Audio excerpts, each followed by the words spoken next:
most people don't know the real reason as to why China wants to take over Taiwan.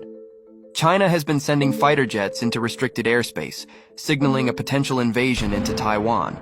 But since China is already such a large and powerful country, what could possibly be on the small island that makes it so desirable?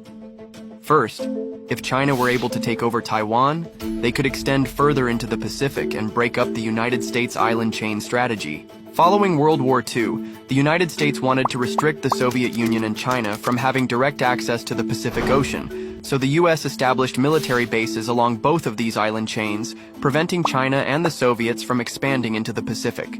Anytime China used to send military jets close to Taiwan, the US would send naval ships to patrol in the South China Sea, where the Chinese jets would then back off.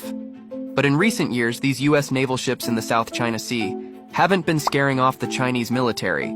The main reason the United States has been so adamant about protecting Taiwan and ensuring that they stay a democratic, self-governing territory is because the United States relies almost fully on Taiwan for their semiconductor technology. Semiconductors are basically the extremely small chips that are needed for technology, from the phone you're watching this video on to planes that fly across the Pacific Ocean.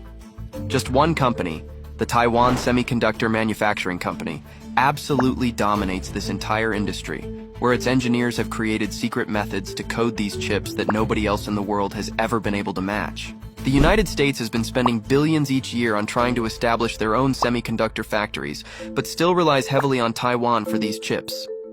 If China were to take over Taiwan, they know they could cut off the United States from this important technology, ultimately sending the United States into a complete disaster. As for now, Chinese military planes continue to fly closer and closer to Taiwan, where US naval ships don't seem to be scaring off the Chinese military like they were once able to.